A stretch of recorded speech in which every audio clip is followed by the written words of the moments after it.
The fastest, nimblest, and most ruthless of military vessels would likely be the destroyer. Destroyers are able to tackle large ships with their armament while also being able to zip around them and avoid their fire, as well as being the ideal ship to accompany ships like battleships, cruisers, and aircraft carriers. Of all of the military ships in the world, the destroyer is a true force to be reckoned with.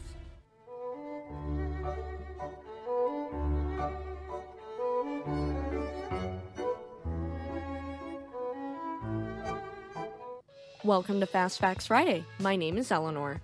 Just a quick disclaimer for our younger audience before we dive in. This story may be disturbing to some, so viewer discretion is advised. Okay everyone, let's get into it.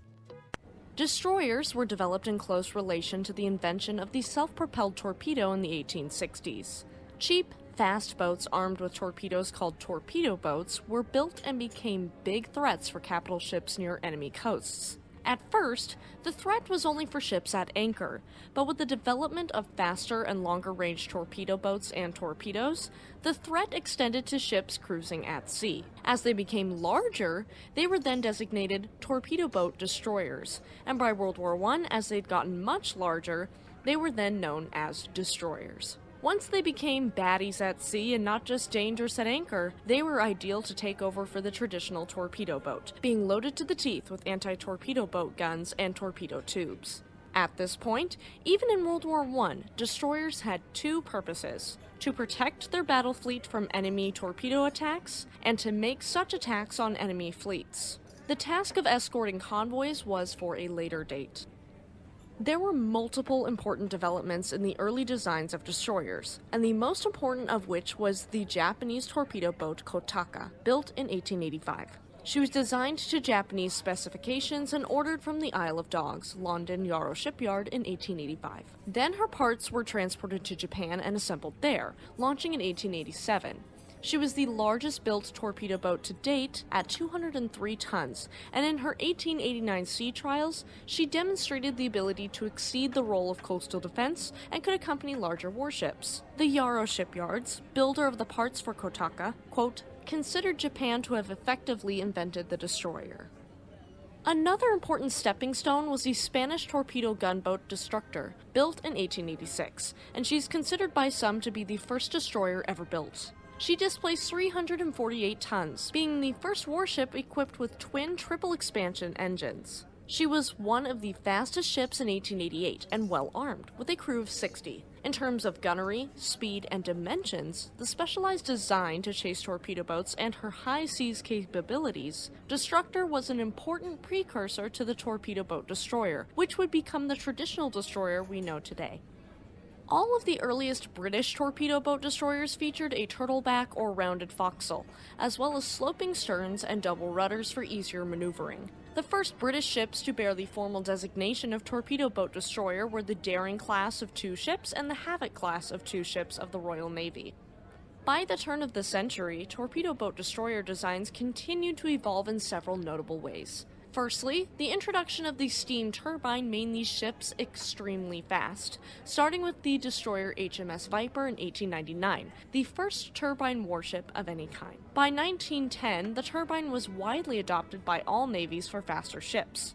Secondly, the replacement or torpedo boat-style turtleback foredeck by a raised forecastle for the new River-class destroyers built in 1903, which provided better sea-keeping and more space below deck.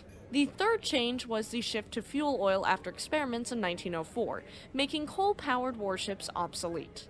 Other navies also began to adopt oil. Not only this, but destroyers started to adopt long, narrow hulls with a relatively shallow draft. The bow was either in a raised forecastle or covered under a turtleback, and underneath these were the crew spaces. Aft of the crew spaces was as much engine space as the technology of the time would allow. Above deck, one or more quick-firing guns were mounted in the bow in front of the bridge, and several more were found amidships and astern. 2 torpedo tube mountings were generally amidships. Between 1892 and 1914, destroyers became noticeably larger, with ships displacing more than 1,000 tons becoming commonplace by the First World War. By 1910, the steam-driven displacement torpedo boat had become redundant as a separate type.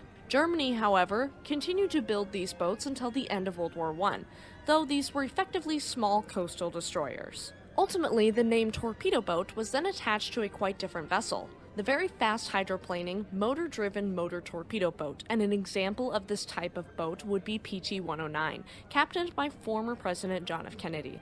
We've seen the evolution from the torpedo boat to the destroyer, and now it's time to get to the second part of this episode. If you are enjoying this episode and want to hear more about ships, their careers, and their wrecks, check out our main show, Shipwreck Sunday, every Sunday night at 4 p.m. Pacific Standard Time. Alright friends, let's look at destroyers in World War I, World War II, and beyond.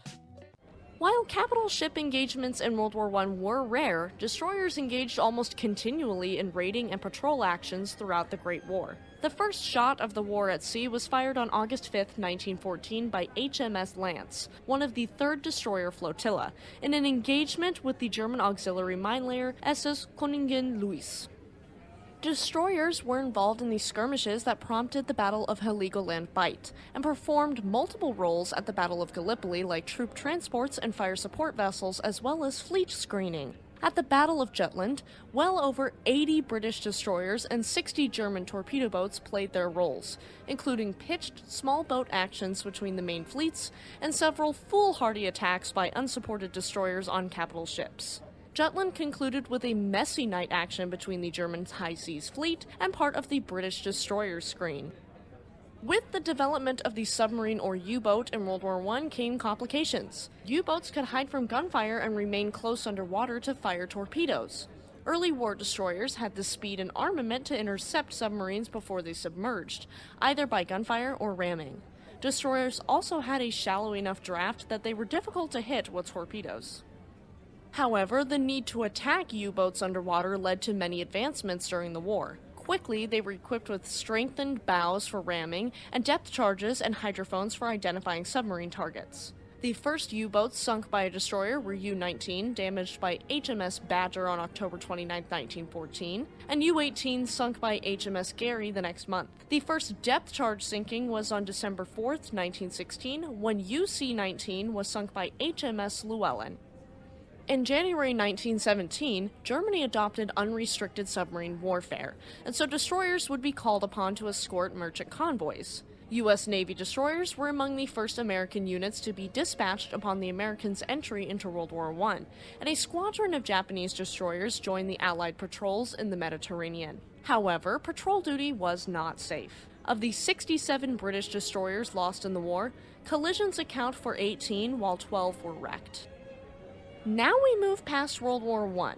Between World War I and World War II, larger destroyers with more guns became the newest trend. Of all the destroyers in the world, 2 Romanian destroyers had what was believed to be the greatest firepower of all destroyers in the world throughout the first half of the 1920s. The next greatest innovation came with the Japanese Fubuki class, or special type, designed in 1923 and delivered in 1928. They were known for their powerful armament of 6 5-inch guns and 3 triple torpedo mounts. The later Hatsuharu, class of 1931, improved upon the torpedo armament by storing its reload torpedoes close at hand in the superstructure, allowing quick reloading in 15 minutes.